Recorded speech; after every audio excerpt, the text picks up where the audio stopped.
रामायण का हिंदू धर्म में एक विशिष्ट स्थान है। मनुष्य जाति के जीवन और उनके कर्मों का विशेष प्रकार से रामायण में विवरण दिया गया है। इसमें भगवान राम और माता सीता के जन्म एवं जीवन यात्रा का वर्णन है।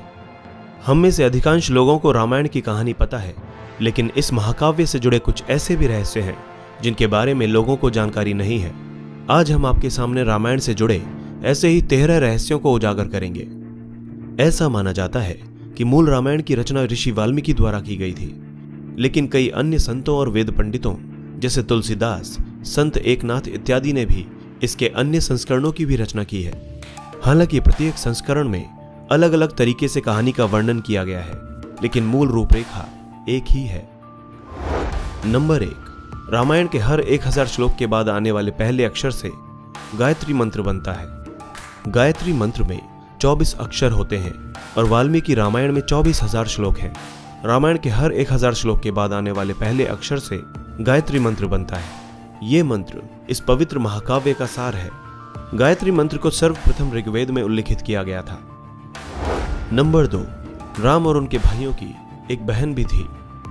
श्री राम के माता पिता एवं भाइयों के बारे में तो प्राय सभी जानते हैं, लेकिन बहुत कम लोगों को यह मालूम है कि राम की एक बहन भी थी जिनका नाम शांता था।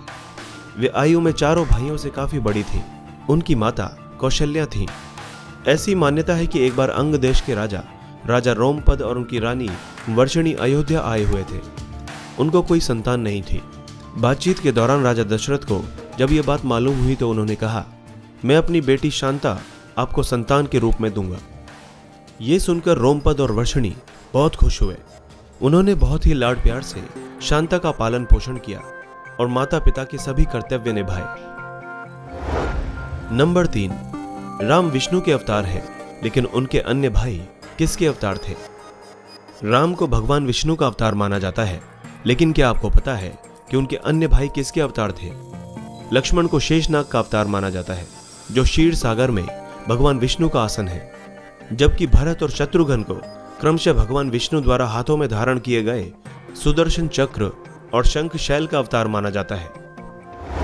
नंबर 4, सीता के स्वयंवर में प्रयोग हुए भगवान शिव के धनुष का नाम क्या था?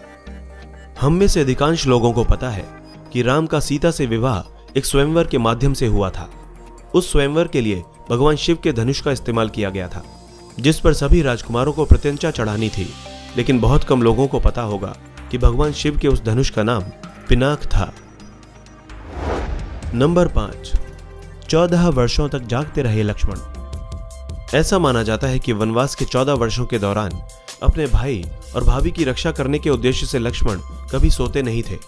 इसी कारण उन्हें गुदाकेश के नाम से भी जाना जाता है। वनवास की पहली रात को जब राम और सीता सो रहे थे तो निद्रा देवी लक्ष्मण के सामने प्रकट हुई। उस समय लक्ष्मण ने निद्रा देवी से अनुरोध किया कि उन्हें ऐसा वरदान दें कि वनवास के 14 वर्षों के दौरान उन्हें नींद न आए और वो अपने प्रिय भाई और भाभी की रक्षा कर सके। निद्रा देवी इस बात पर प्रसन्न होकर बोली कि अगर तुम्हारे बदले कोई 14 वर्षों तक सोए तो तुम्हें यह वरदान प्राप्त हो सकता है। इसके बाद लक्ष्मण की प्रार्थना पर निद्रा देवी लक्ष्मण की पत्नी और सीता की बहन उर्मिला के पास पहुंची। उर्मिला ने लक्ष्मण के बदले सोना स्वीकार कर लिया और पूरे 14 वर्षों तक सोती रही। नंबर 6, उस जंगल का नाम जहां राम, लक्ष्मण और सीता वनवास के दौरान रुके थे। हम में से अधिकांश लोगों को पता है कि राम, लक्ष्मण और सीता ने कई साल वन में बिताए थे, लेकिन कुछ ही लोगों को उस वन के नाम की जानकारी होगी। उस वन का नाम दंडकारण्य था, जिसमें राम, सीता और लक्ष्मण ने अपना वनवास बिताया था। यह वन लगभग 35,600 वर्ग मील में फैला हुआ था, जिसमें वर्तमान छत्तीसगढ़, उड़ीसा, महाराष्ट्र और आंध्र प्रदेश के कुछ हिस्से शामिल थे। उस समय यह वन सबसे भयंकर राक्षसों का घर माना जाता था, इसीलिए इसका नाम दंडकारण्य था, जहां दंड का अर्थ सजा देना और अरण्य का अर्थ वन होता है। नंबर 7, लक्ष्मण रेखा का वर्णन वाल्मीकि रामायण में नहीं है। पूरी रामायण की कहानी में सबसे पेचीदा प्रकरण लक्ष्मण रेखा की घटना है, जिसमें लक्ष्मण वन में अपनी झोपड़ी के चारों ओर एक रेखा खींचते हैं। जब सीता के अनुरोध पर राम स्वर्ण हिरण को पकड़ने और मारने की कोशिश करते हैं तो वो हिरण राक्षस मारीच का रूप ले लेता है। इस घटना के संबंध में अज्ञात तथ्य यह है कि इस कहानी का वर्णन ना तो वाल्मीकि रामायण में है और ना ही रामचरितमानस में, लेकिन रामचरितमानस के लंका कांड में इस बात का उल्लेख रावण की पत्नी मंदोदरी द्वारा किया गया है। नंबर 8, रावण एक उत्कृष्ट वीणा वादक था। इस बात की पुख्ता जानकारी है कि रावण एक बहुत ही बड़ा विद्वान था और उसने वेदों का भी अध्ययन किया था। लेकिन क्या आपको पता है कि रावण के ध्वज में एक प्रतीक के रूप में वीणा होने का कारण क्या था? क्योंकि रावण एक उत्कृष्ट वीणा वादक था, जिसके कारण उसके ध्वज में प्रतीक के रूप में वीणा अंकित थी। हालांकि रावण इस कला को ज्यादा तवज्जो नहीं देता था, लेकिन उसे यह वाद्य यंत्र बजाना बहुत पसंद था। नंबर 9, आखिर कुंभकर्ण 6 महीने तक क्यों सोता था? रामायण में वर्णित है कि कुंभकर्ण लगातार 6 महीनों तक सोता था। वो सिर्फ एक दिन खाने के लिए उठता और पुनः 6 महीनों के लिए सो जाता था। लेकिन क्या आपको पता है कि कुंभकर्ण को सोने की आदत कैसे लगी? एक बार एक यज्ञ की समाप्ति पर ब्रह्मा कुंभकर्ण के सामने प्रकट हुए और उन्होंने कुंभकर्ण से वरदान मांगने को कहा। यह देखकर इंद्र को यह डर सताने लगा कि कहीं कुंभकर्ण वरदान में इंद्रासन न मांग ले।